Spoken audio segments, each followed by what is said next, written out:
Hello, hello. Let's see. This is, oh man, this is the Chant deck. Now it's my turn to shine. Now watch me totally just get whooped. Alright. I'll keep this hand because I know I need a lot of mana, so there's a lot of mana in here. So I'll keep the hand, play land.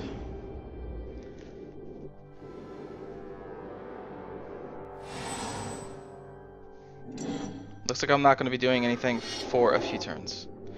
Alright, so this is the Avicine's Glory deck. Every single time he plays a creature, a human I think, yeah, he gets pumped up by 1. Play a land. Play Explore so that I can play another land and also draw a card. So I'll play that land. And I got all his dust. Each player sacrifices all colored permanents he or she controls. Now, land is not actually colored, so that will not be destroyed. I know it gives color, but lands do not have a color. So they're not considered colored permanents.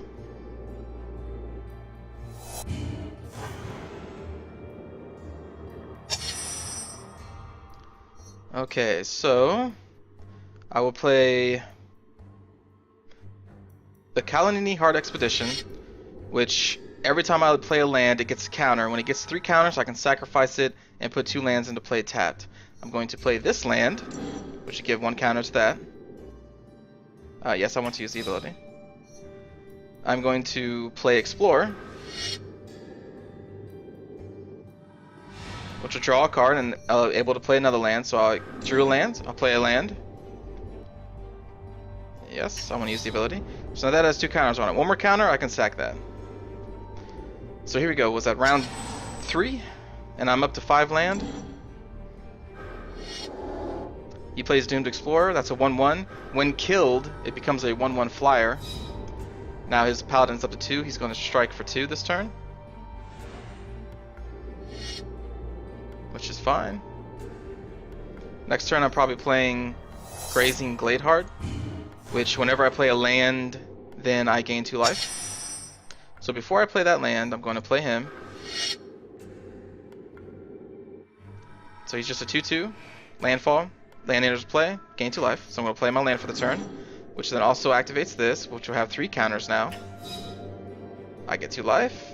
And then, yes, I want to use the ability. Then I'm going to remove 3 counters, sack that, put 2 more lands into play tapped. 1, 2, which will gain me 4 more life from this guy's ability. Yes, I want to use that. Yes. It's weird that it's like, hey, do you want to gain 2 life? Nah, not really. Not this time. No thanks. So, how much do I have here? 5, 6, 7, 8. Alright, so I have enough to play this guy. Alright, so he just O-ringed, or Oblivion ringed my creature, which exiles it. Until I can get rid of Oblivion Ring, I cannot get that creature back. Which that's okay.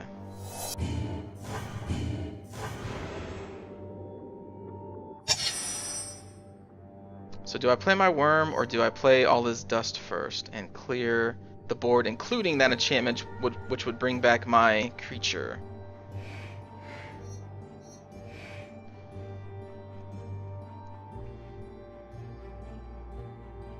Actually, I'm going to play this first. And if my opponent banishes this, if he exiles this or O-ring, especially if he O-rings it, then I'm definitely going to play all his dust, which will get rid of all of his O-rings and give me back my creatures. So when he comes into play, I gain 7 life. He's also a 7/7 Trampler. Alright, excellent. I'm glad I played it this way first. So he's going to O-ring that, then I'm going to do all his dust next turn, get both my creatures back, and his creatures and O-rings will be gone. Woo! Glad I played it that way.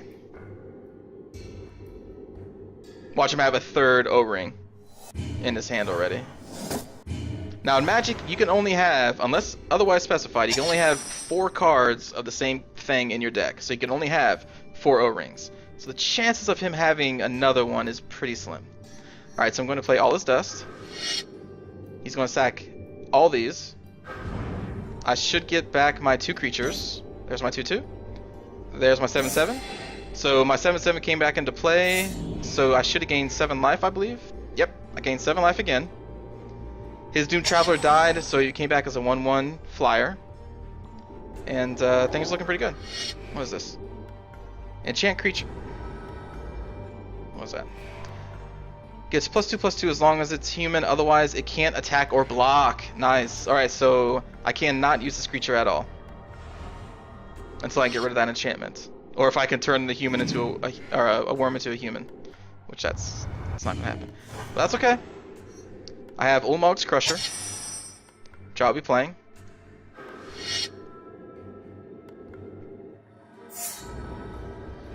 So, Annihilator 2. Whenever he attacks, my opponent has to sacrifice 2 permanents.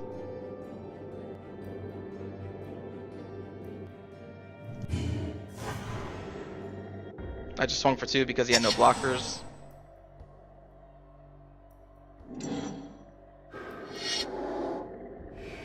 First strike, okay.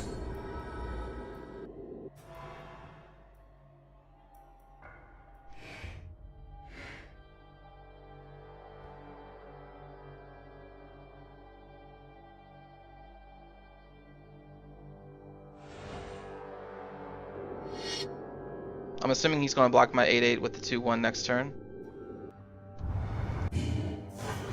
Unless he has Exile, and he plays Exile when I attack. What's this do? Alright, so I will attack and then probably play him. Or Rampant Growth. Actually then, I think I'll hold off on him. So anyway, I'm going to continue.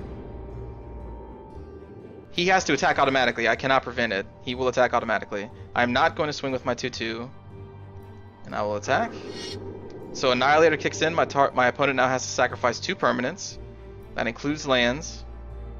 If he wants to. He sacrificed his creatures. And now he takes 8 damage.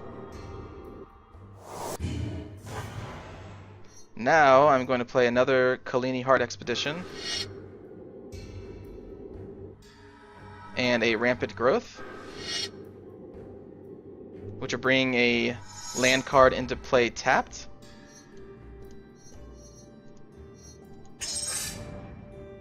Yes, I want to gain life. So I gain life because of him, and I gained a counter on this. So I will play this guy next turn probably.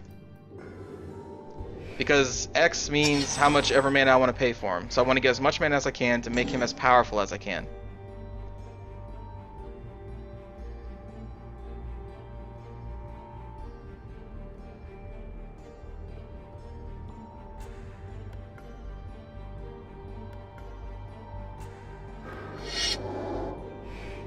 Okay.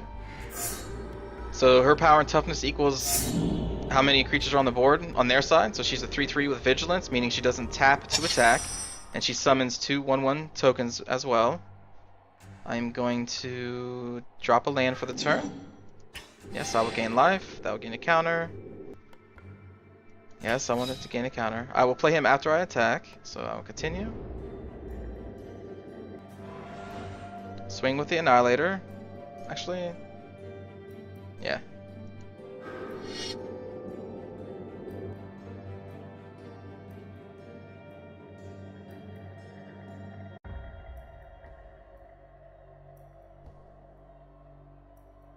So he's going to sack the tokens. Is he going to sack lands? What is my opponent going to do?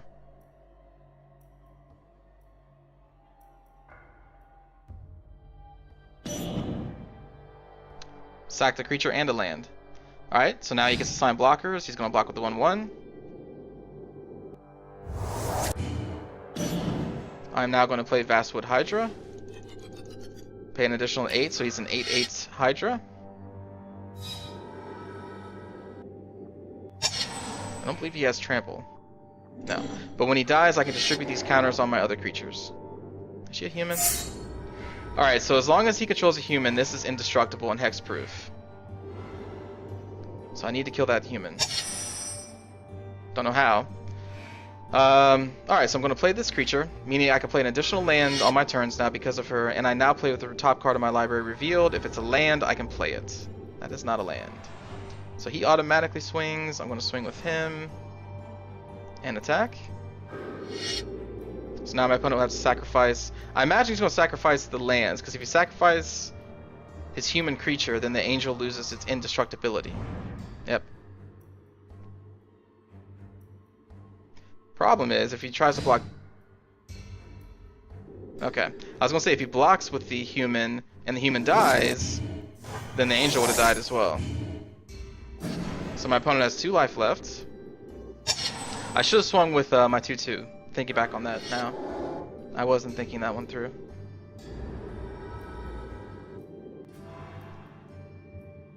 The angel is not vigilant, so I don't think my opponent can even afford to attack with any creature right now. Really?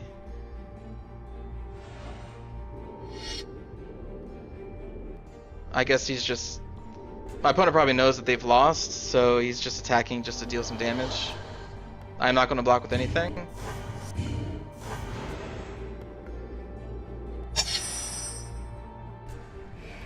I will just go to my attack and end this game. No point in playing this game out. Alright, so he's going to swing, he'll swing, and I'll use both of these two.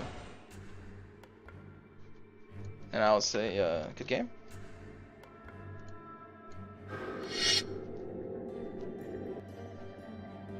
So this deck is just beyond ridiculous with these creatures that annihilate, with how fast it can get its mana up. It's just flipping nuts.